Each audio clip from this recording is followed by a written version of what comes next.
Good morning to the Gambian people. Good morning to Africa. Today marks another fresh edition of the program, the Motivational Platform, a program that is meant to inspire and motivate the current generation of young Africans in the actualization of their respective dreams and preaching a message of peace and national unity, as well as revitalizing the Africanization policy that speaks about good governance, social justice, democracy, human rights, and most importantly, the African unity. And it always comes away on Sembiance VIP magazine / Sembiance TV. This morning we are honored to host Miss FATOU BINTOU SALLAH. Good morning to the platform this morning. Good morning, Michael. Yeah, great to set eyes on you this morning. Thank you. Quickly to the point, you are a young Gambian who has climbed a very huge, should I say, enviable height in your career ladder. Can you just cleverly drive us through your early life and education and professional life as well? Good morning, viewers. Thank you, Michael, for having me on the Gambian show. It's a pleasure to be here. You're welcome. As you rightly pointed out, my name is FATOU BINTOU SALLAH, born and bred in Gambia. I currently work for the Truth, Reconciliation and Reparation Commission of the Gambia as Deputy Coordinator of the Women Affairs Unit. Prior to that, I worked in Nigeria at UN Women as a consultant. Before that, I worked at the Judiciary of the Gambia. And for my schooling, I studied at the University of the Gambia. I studied law and subsequently got called to the bar.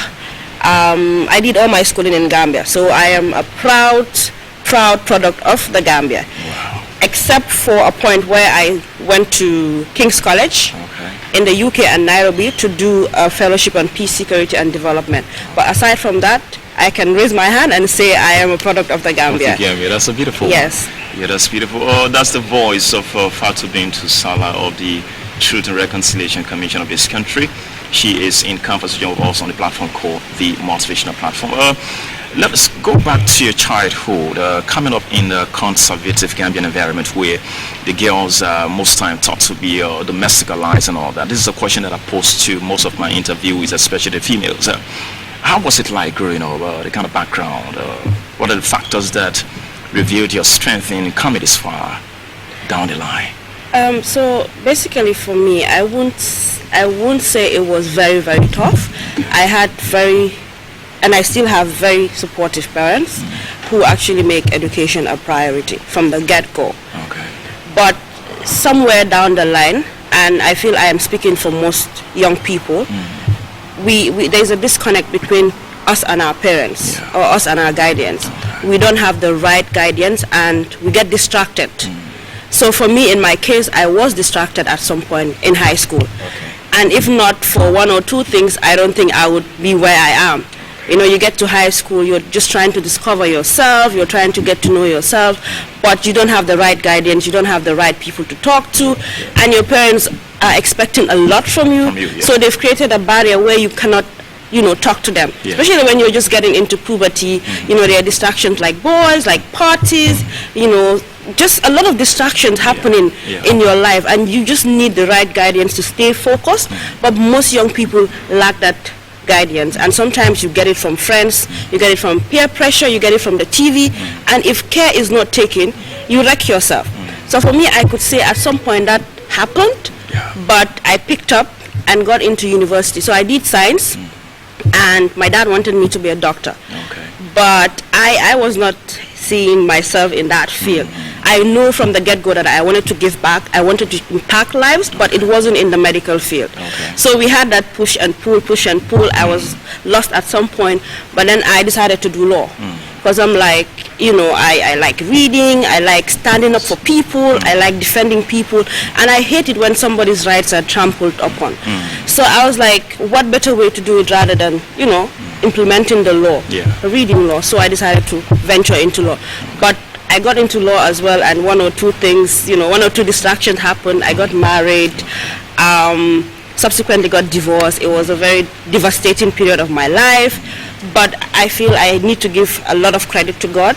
With God, I kind of, came out of that abysmal situation and then picked up again. And I just spoke to myself that you're a woman, and a lot of people look up to you. You can be a force to be reckoned with. Your circumstances and your situation don't define you. You know, it is how you interpret it and how you get up from those circumstances. So I just decided to get up from all of those things and be a better person, be an example to the young people, you know, that you can make it in Gambia despite the situation, despite your circumstances. Yeah. When you say you can make it in the Gambia, I love the point over there. That takes me to the next question. Yes, regarding your position with the TRRC, what are the details that cover your work, description-wise, a job description and all that, with the Women Affairs unit? Thank you for asking that question. Before I get into the Women Affairs, I would like to explain what the TRRC does. Okay. I mean, I know we do understand, but it doesn't hurt to just elaborate a bit. Yeah, for clarity of the audience so outside. The TRRC obviously stands for Truth, Reconciliation, Reparation Commission, which was set up by an act of parliament to investigate the 22 years of dictatorship and human rights abuses that occurred under Jammeh's rule.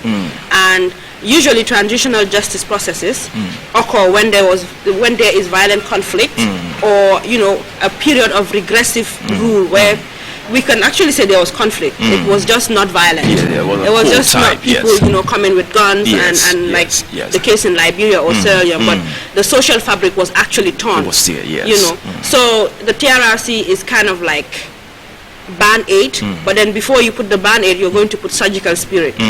You know, you put the surgical spirit, opening up, remove all, you know, the worms and the decay, clean it up, which would hurt.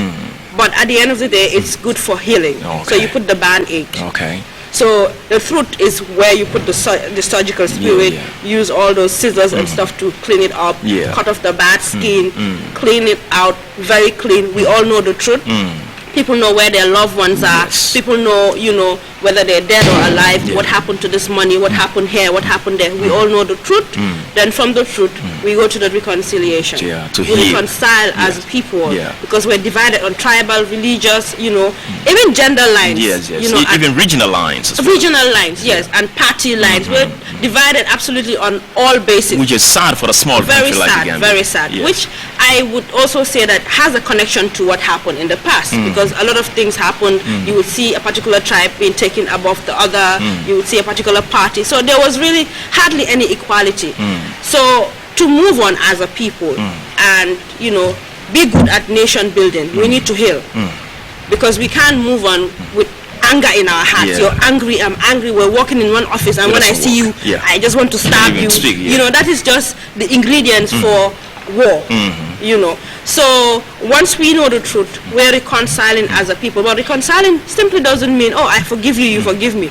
Obviously justice will have to come in at some point, because I would need to see that, well, my perpetrator, this person who did the A and B, perhaps is facing the law in one way or the other. And then we move on as a people, we reconcile as one Gambian, because that is what is important. Me being Muslim or me being Mandinka or Wolof or Fula does not matter, because at the end of the day, when they say the Gambia, it's the Gambia. Nobody's saying the Fulas or the, you know. So once we reconcile, we now look at the reparations, like who was hurt the most, who needs this, who needs that. Somebody, you know, let's say the witch hunt exercise, some people had concussions being given to them, and they ended up having this really serious medical conditions that till today they don't know. They're still struggling with it. So they would need medical attention. Some perhaps dropped out during the student protest because of one issue or the other. Perhaps they need educational help. So we would evaluate. There's a reparations committee. They will evaluate and see who needs what and how much, to what extent the damage has been done, and they give reparation. It could be in the form of money, it could be in the form of health. For example, about 4 victims have traveled to Turkey last week. I saw that on there. You saw that, right? Was it 4 or 5? I'm not too clear about it, but around that number went to Turkey to seek for medical treatment from the TRRC. So this is what the TRRC does as a whole.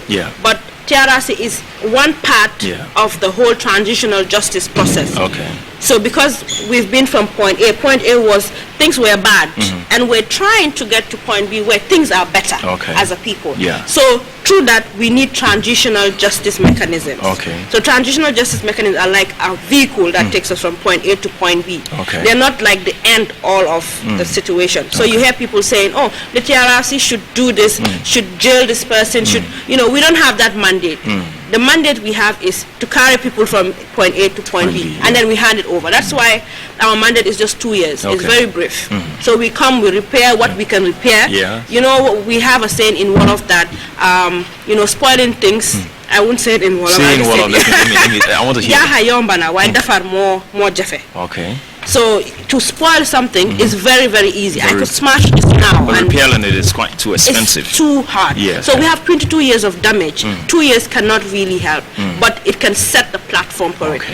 So the transitional justice mechanisms includes the CRC, that's the Constitutional Review Commission. You have the security sector reform, you have the institutional reform, then you have the TRRC. So TRRC forms part of the bigger picture. So in short, that is what the whole idea is. To set the platform for better nation building. Then where I come in, my office is Women Affairs. So we've seen Gambia is not the only country that has done a TRRC or a transitional justice process. We've seen South Africa, we've seen Sierra Leone, we've seen Latin America. So many countries have done this. Because my own Liberia. Liberia. But we've seen a trend of truth commissions or reconciliation commissions that come, and we're just looking at, okay, human rights abuses, torture happened, this happened, there was human rights abuses, and then we forget the women, we forget those gendered harms, or some TRRC commissions or TRC commissions would basically bring the experiences of women and put it under sexual violence. Just sexual violence. But it goes beyond that.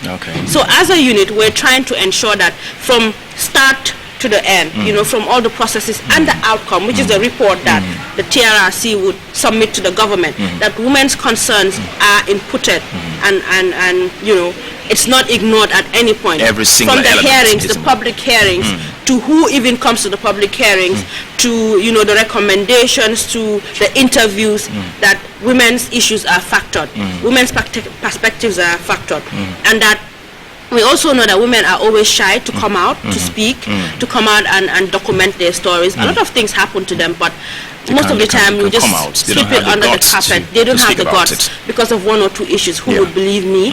Or I might saw the family name. We saw the case of Tufa. When she came out, people were questioning her.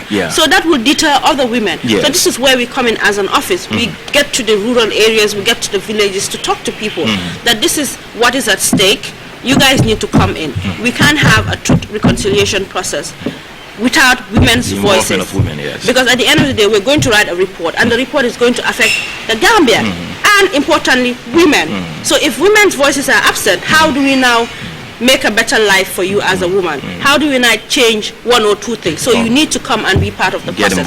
So we do outreach programs, on radios, we go to the villages, and then when a woman is also being interviewed, we need to be there. One of us needs to be there to ensure that the questions are sensitive. Because, for example, somebody who suffered sexual violence, you can't ask them certain questions. You understand? It will re-traumatize them. And then we also want to unpack some of those, like I said, gendered harms, things that are not direct. Perhaps it didn't happen to you directly, but then it affects you. So let's say your husband has disappeared or has died. It's going to affect you by extension and the children. And at some point you would have to be now the head of household. Of course, playing dual roles. Dual roles, but then you're limited because of religious and cultural lines. You can't be a leader. As a woman, you're limited to what you can do, what decisions you can make. But at the end of the day, you are the head of the household. So all of those things need to be looked at. Last week we, UNTJ, was it? No, not UNTJ, ICTJ, helped to compile a report from women in different areas, Janjambure, Sintet, and Janjambure and Sintet, on their experiences during the 22 years, which is really good, and where we also play a role, documenting their experiences, adding their voices, ensuring they're not left out. So in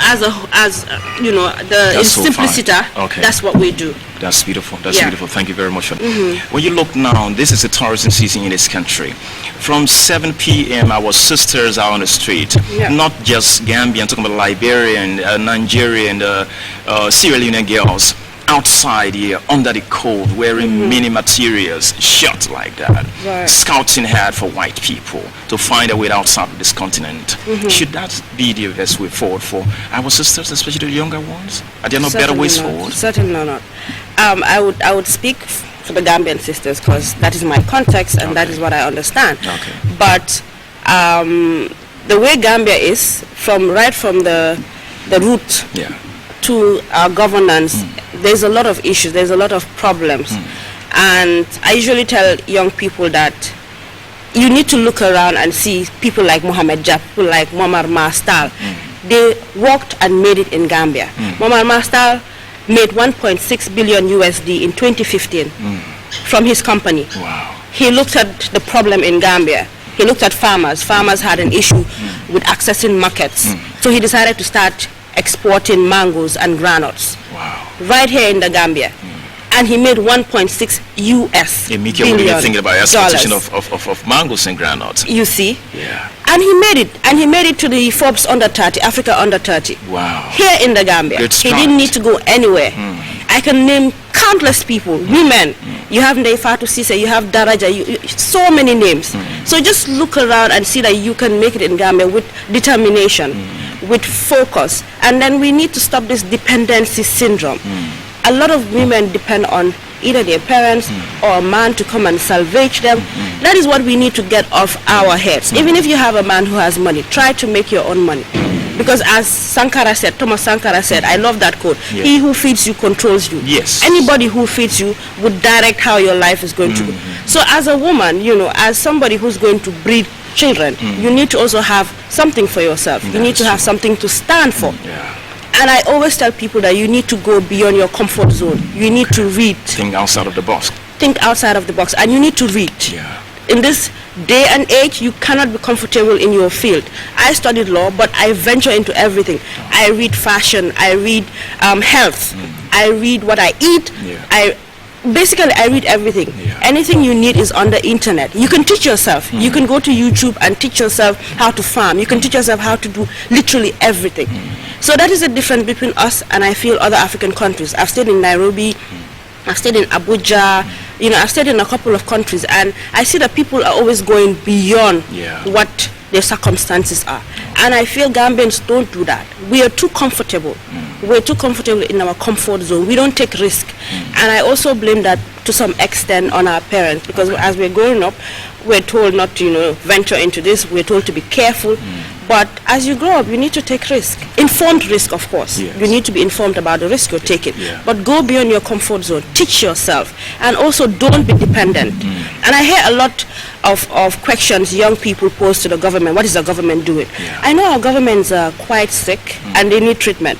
I know there's a lot that needs to be done. Like there's nepotism, there's tribalism. You see people who are barely qualified. They don't have the requisite qualifications to handle the positions that they're handling in public office. Despite all of that, you as an individual, you as a Gambian, you need to also ask, what am I giving back to society? What am I giving? What value am I adding to society? Don't expect the government to meet you on your bed and give you what you need. Get up and look around. What are the problems that society is facing? Look for a solution and make money out of that solution. So for example, these days people are looking out for house helps. For example, in our house, we've been looking for a house help for the past 6 months. We can't find a house help. As a young person, I mean, what is stopping you from, you know, opening a company with no financing? You don't even need a lot of financing for that. Just get some cleaning products, some mop, and just start going to houses and clean maybe for an hour or two. Or if cooking is your forte, if you have a skill in cooking, go to some houses and cook for them, you know, and get paid. But we like it quick and fast. We want to make it quick and fast. And it breaks my heart when, you know, I saw about 60 young Gambians dying on the way to Italy. And you had women there. And you also, I mean, may their souls rest in peace. It's very devastating, but we also need to look inward. You have women there, you have young people that were going to school. I saw a video documentary of their stories, and most of them were going to school. Why do you have to venture on that dangerous route? Yeah. Why? On ceremonious journey like that. You're going to school, you're in grade 10, you're about to sit your exam. Yeah. One of them was a footballer and he had medals. You have a bright future. Why do you want to forsake all of that to go to Italy? I kept saying, why? Where is it? We need a mentality shift. Yeah. You know, we really need to change the way we think and the way we perceive success. Because you get to Italy, it takes you 5-6 years before you can make get a balance. 200 euros or 300 euros. On your own, yeah. On your own. So why do you have to do that? I mean, I know the country is hard, getting a job is hard, but just look around. There are so many problems that need solutions, and you can make a lot of money from those solutions. Like I use Momatal. He just saw that farmers don't have access to markets. Yeah. He decided to open a farm and start, you know, exporting granules and mangoes that these farmers are producing. He touched a million. Exactly. Yeah. You know, there are so many things, like look around, you know, transportation, the energy sector, the internet sector. There are so many sectors that are untapped in Gambia. But our young people that sit on the side blowing a tire in the morning house and saying, exactly. I want to go to Backway. I want to make it quick and fast. And you say you can actually design your Babylon right here in the Gambia. And that is why most of them would marry perhaps an older person who's from, you know, old enough to be a mom or yes, dad. Who's not from Gambia, because you think once you marry them, you get the green card or you get, you know, papers and you start making money. But that's not it. Yeah. That's not it. Try to give back to your society. Yes, you know? Let's look at the experience in most of these nations like Nairobi, Kenya, and Nigeria, then back in your country, the Gambia. You must have understood some of the cultural dynamics in those nations, and with a comparative analysis, what would you say that Nigeria has in terms of the strength of young people with that of the Gambia? Do they have any similarity, or do they have difference in the quest and zest for better lives and all that? I think that the core, you know, starking difference that I saw in Nigeria, and I had highlighted when I started, was the dependency syndrome. Nigerians don't have that. In fact, nobody would give you that eye to start depending on them. They don't send you at all. At all. Like, it's not your parents. I have a friend who at some point had issues with money. Her parents loaned her money. They don't give you money. You need to work for everything you earn. In Gambia here, you see, I have friends, I have family members who wear more expensive clothing than I do, who hold really expensive, you know, phones, who go to expensive places, and they don't even have a job or a business. It's all from, you know, remittances from Europe or family members giving them money. Cars. I'm telling you. Like somebody would say dangerous cars. Exactly. Or, you know, the Brazilian hair. Yeah. And all of that could have been siphoned somewhere else. Yeah. But then they have family members who send them money, and what they do is try to show off with the money. And so that is a core difference in Gambia. Another thing is, when you wake up, I mean, you could straight come to my house and have lunch. You can go to anybody's house and have lunch and just be comfortable. Yes. Brew your attire. One uncle or one bro would just give you, you know, $100 and you're good to go. You don't need that motivation to make it. Are you saying that should be checked as well? It should definitely be checked. There should be no free lunch like that. It should definitely be checked. It should. Because in Nigeria, you hustle for what you earn. You hustle for what you have. There is no somebody is giving you money. Oh, well, ask any Gambian youth on the street, why are you like this, or why are you broke? They'll be like, oh, small papa mama jahod halis. My dad hasn't given me money, or my brother in the UK doesn't care about me. You know, my dad is not paying for me to travel. That dependency, nobody owes you a dime. Once you're 18, you need to fend for yourself, whether you're a woman or a man. I mean, your family members can, you know, create that enabling environment. They could support you when you really genuinely need the support. But to give you money every other time, when it's Tobaski, they send you 10,000. When it's Christmas, they send you 5,000. I mean, it doesn't make sense. They are working in the cold. They're working themselves out there in the cold, struggling, and it's hard out there. It's really hard. Sometimes you wake up and you just don't want to do anything because it's freezing cold and you get numb. Your hands are numb. The only thing that motivates you is, well, if I don't go out there, I'm going to get kicked out of my house. I'll be homeless in the next few months. Exactly. Nobody would do that. I mean, I like the culture of that communality in Gambia, and by extension to some African countries, but it can get really bad. You know, you see, even in government offices, you get your relatives to come work. I mean, your relatives break the law, you ensure that they're off the hook. All of that needs to be checked. You know, it is what is causing the cancer in this country. Yeah, the fact that you're my brother or you're my cousin, and by that, by virtue of that, you can get away with anything. Yeah, you know, that is a problem, and we will not develop. We would not go past this if we don't change. Even at government level, there's a high dependency as well. You see, Gambia doesn't feel like they can do anything without the help of organizations or China or UK or the US. We're soaked in debt. We have so much debt on our heads, and we don't want to look within the Gambia and see how do we make more money.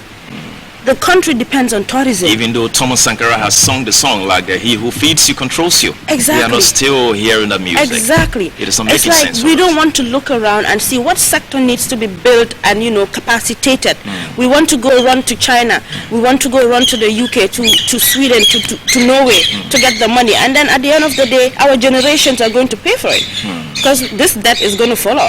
That's beautiful. That's the voice of Miss Sallah of the TRRC of this country, the Gambia. I come to you. I listened to your story from the beginning where you say that I got married and I was out of that and I still grew strength and I've come this far. There are sisters under the sound of your voice. Some of them have been married before and then something happened and it didn't work anymore. They are seated in their respective homes in Badibu or Kiamanduado or Marakisa or Tanjo, whatever community in this country.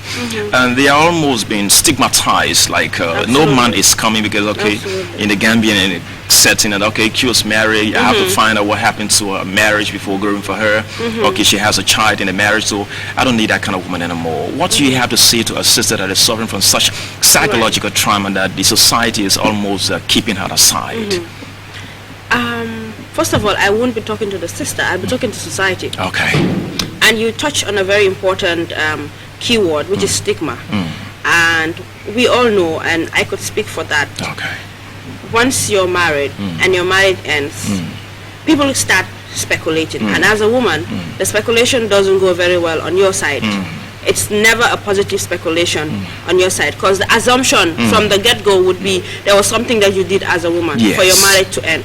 Because society puts, you know, the responsibility of carrying on a marriage on the woman. On a woman, So once you get married, it is your responsibility. It is your honors to make it work. Even if it is crumbling. Your husband perhaps is not doing any of his responsibilities. He's going out there doing whatever he wants to do.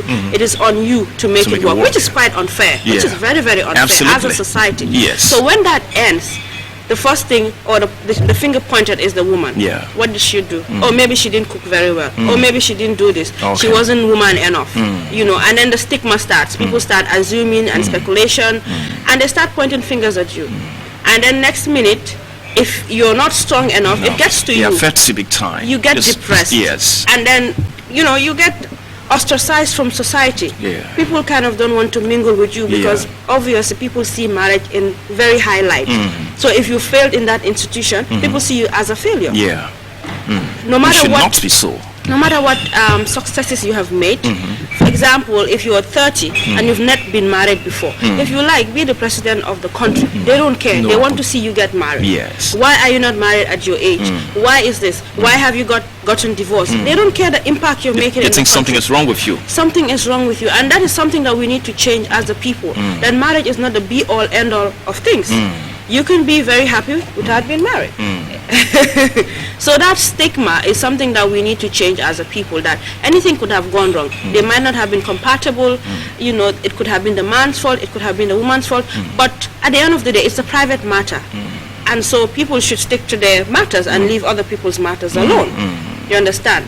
That's so beautiful when you say people should stick to the matters, mind your own business and forget other people's stories. But stop stigmatizing other people. Yes, you're going to say something. You know, I answered the one for the society. And this is how we should look at things and kind of unlearn certain things. Now you want to talk straight to the woman. Yes, from a woman to a fellow sister. Hope you're listening over there, wherever you are right now. Listen to her very well. And the first thing would be, you need to just understand that bad things happen.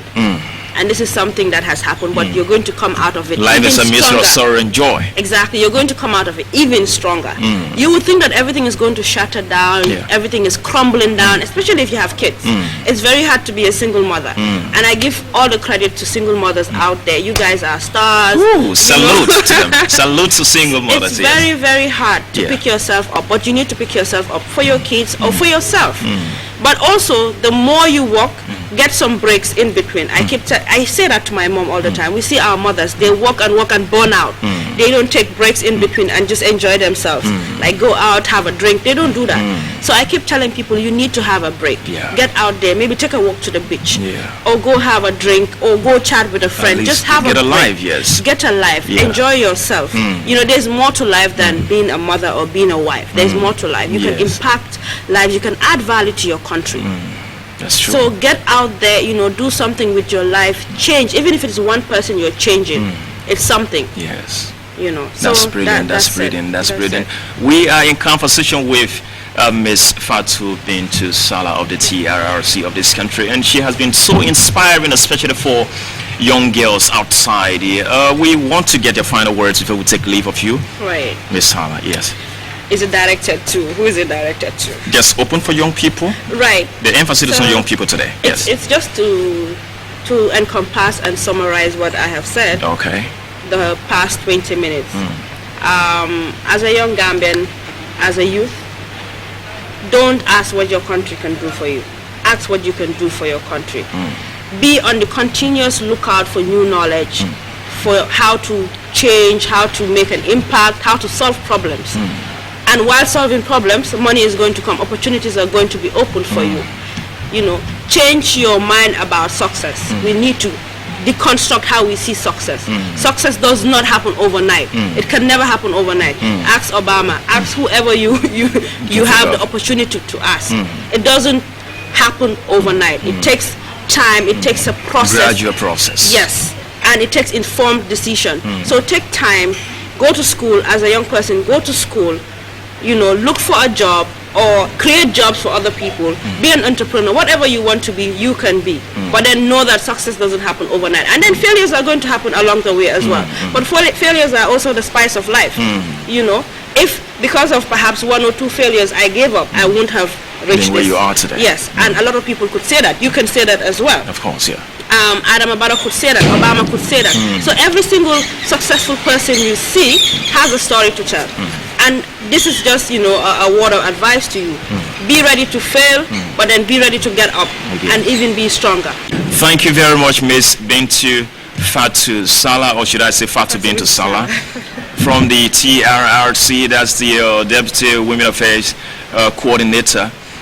She has been in close conversation with us here on Sembiance VIP Magazine / Sembiance TV, your favorite magazine program in the Republic of the Gambia. It has been a nice experience. I'm Tony Miket Howard, your host. Should I say a presenter? Thank you. Have a nice day. If you like, join us. Bye-bye.